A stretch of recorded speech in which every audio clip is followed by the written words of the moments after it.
নমস্কাৰ এই মুহূৰ্তত জনাইছো অসমৰ প্ৰত্যেকগৰাকী জনসাধাৰণৰ বাবে কেইবাটাও গুৰুত্বপূৰ্ণ খবৰ। আজি হৈছে 2 জুলাই। আজিৰ দিনটোতে অসমৰ লগতে ভাৰতবৰ্ষৰ বিভিন্ন প্ৰান্তৰ পৰা কেইবাটাও গুৰুত্বপূৰ্ণ খবৰ যুগুত কৰা হৈছে। এই মুহূৰ্তত জনাইছো আজিৰ প্ৰথমটো খবৰ। আজিৰ প্ৰথমটো খবৰেই ৰাজ্যবাসীৰ বাবে এটা ডাঙৰ খবৰ। লাখ লাখ ৰেচন কাৰ্ডৰ হিতাধিকাৰীৰ বাবে আহি পৰিছে ডাঙৰ খবৰ। এতিয়া কৰা নাই নেকি আপুনি ই-KYC পৰীক্ষণ? ই-KYC পৰীক্ষণ নকৰা সকলৰ বাবে চৰকাৰে দিছে এক সোণালী সুযোগ। ৰেচন কাৰ্ডৰ হিতাধিকাৰীৰ বাবে বাধ্যতামূলক কৰা হৈছে ই-KYC পৰীক্ষণ। ই-KYC পৰীক্ষণ নকৰিলে বিপদত পৰিব পাৰে বহু হিতাধিকাৰী। আৰু ই-KYC পৰীক্ষণ নকৰা সকলৰ বাবে বৃদ্ধি কৰিছে পৰীক্ষণৰ সময়সীমা। আৰু শীঘ্ৰে আপুনি সম্পূৰ্ণ কৰিব লাগিব ই-KYC পৰীক্ষণ।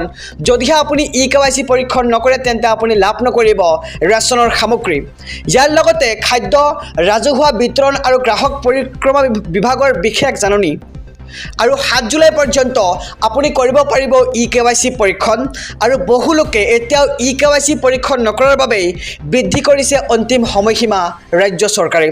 আৰু 28 জুনৰ পৰা অহা 7 জুলাইলৈকে বৃদ্ধি কৰিছে ই-KYC পৰীক্ষণৰ সময়সীমা। আৰু ই-KYCৰ বাবে প্ৰশাসনে গ্ৰহণ কৰিছে বিশেষ পৰীক্ষণ কাৰ্যসূচী। আৰু ৰেচন কাৰ্ডৰ জৰিয়তে নিয়মীয়াকৈ বিনামূলীয়া চাউল পাবৰ বাবে শীঘ্ৰে কৰক ই-KYC পৰীক্ষণ। আৰু আপুনি কেনেকৈ কৰিব ৰেচন কাৰ্ডৰ বাবে ই-KYC পৰীক্ষণ আমি সবিশেষ জনাই যাম যে আপুনি প্ৰথমে যাব লাগিব সুলভ মূল্যৰ দোকানলৈ।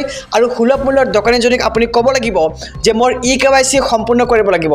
তেনেহ'লে আপোনাৰ ই-KYC সম্পূৰ্ণ হৈ যাব। আহি গ'ল নতুন নিয়ম। এতিয়াৰে পৰা বাইক আৰক্ষীয়ে ভৰিব নালাগে ফাইন। যাৱতীয় নথি নাথাকিলে ফাইন ভৰিব নালাগে বাইক আৰক্ষীয়ে। আৰক্ষীয়ে হেলমেট নিপিন্ধিলেহে বাইক আৰক্ষীৰ পৰা ল'ব পাৰিব ফাইন। আৰু যাৱতীয় নথি নাথাকিলে আৰক্ষীয়ে দিব জাননী। আৰু কেবিনেট বৈঠকৰ অন্তত হিমন্ত বিশ্ব শৰ্মাৰ এই ডাঙৰ ঘোষণা। আৰু শীঘ্ৰেই এই সন্দৰ্ভত জাৰি কৰা হ'ব SOP।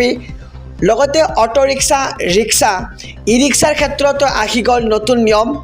এটা অপৰাধ 4 বাৰ কৰাৰ পিছতহে বিহা হ'ব জৰিমনা। আৰু এতিয়াৰে পৰা বাইক আৰক্ষীয়ে ভৰিব নালাগে ফাইন। আমি খবৰটো জনাম যে যাৱতীয় নথি নাথাকিলে ফাইন ভৰিব নালাগে বাইক আৰক্ষীয়ে এতিয়াৰে পৰা।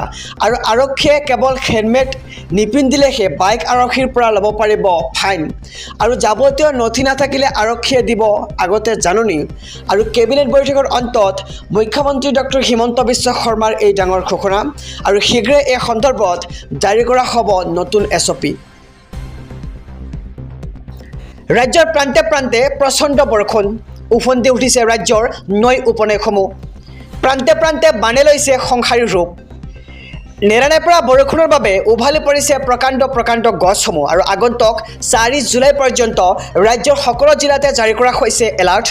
আৰু আঞ্চলিক বতৰ বিজ্ঞান কেন্দ্ৰই জাৰি কৰিছে সতৰ্কতা।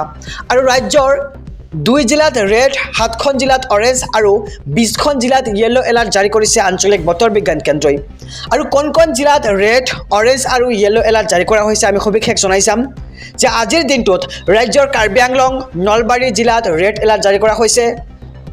লগতে ৰেড এলাৰ্ট জাৰি কৰা 2 জিলাত প্ৰবলতকৈ প্ৰবল বৰষুণ আৰু বজ্ৰপাতৰ সম্ভাৱনাও কৰা হৈছে।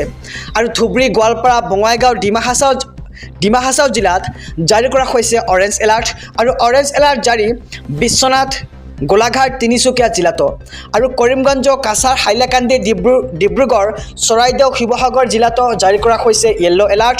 আৰু য়েল্লো এলাৰ্ট জাৰি কৰা হৈছে যোৰহাট, মাজুলী, ৱেষ্ট কাৰ্বি আংলং, মৰিগাঁও আৰু কামৰূপত। লগতে শোণিতপুৰ, দৰং, ওদালগুৰি, তামোলপুৰ, বাক্সাৰ লগতে বজালী, বৰপেটা, চিৰাং, কোকৰাঝাৰত জাৰি কৰা হৈছে য়েল্লো এলাৰ্ট। আৰু নামনি, উজনি আৰু মধ্য অসমত বিজুলী ঢেৰেকণিৰে বৰষুণৰ পূৰ্ণ সম্ভাৱনা। আৰু ৰাজ্যৰ প্ৰান্তে প্ৰান্তে এতিয়া প্ৰচণ্ড ধুমুহা বৰষুণ দেখিবলৈ পোৱা গৈছে। জিঅ'ৰ পিছত এইবাৰ এয়াৰটেলৰ প্ৰতিগৰাকী গ্ৰাহকলৈ আহিল বেয়া খবৰ।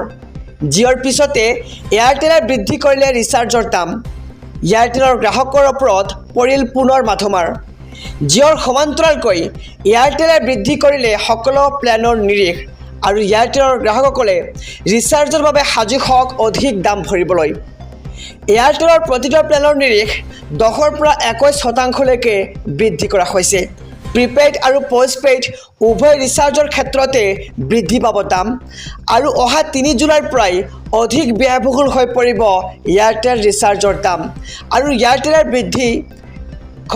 এয়াৰটেলে হঠাৎ নিৰিখ বৃদ্ধি কৰাক লৈ লাগিছে এটি হাহাকাৰ এয়াৰটেলৰ প্ৰতিগৰাকী গ্ৰাহকৰ মাজতেই আৰু কণ্ট্ৰল প্লেনত কিমান বৃদ্ধি পাইছে নিৰিখ আমি সবিশেষ জনাই যাম যে এয়াৰটেলৰ 28 দিনৰ 179 টকাৰ প্লেনৰ দাম হ'বগৈ এতিয়া 199 টকা আৰু বছৰেকীয়া ডাটা পেক আৰু পষ্টপেইড সকলোৰে বৃদ্ধি পাব নিৰিখ আৰু বহুল ব্যৱহাৰ 56 দিনৰ 479 টকা প্লেনৰ দাম হ'বগৈ 579 টকা আৰু 84 দিনৰ 555 টকা প্লেনৰ দাম হ'বগৈ 509 টকা লগতে সদ্য ব্যৱহাৰ 19 টকাৰ এদিনৰ ডাটা পেক হ'বগৈ এতিয়া 22 টকা আৰু 28 দিনৰ 299 টকাৰ প্লেনৰ দাম হ'বগৈ 349 টকা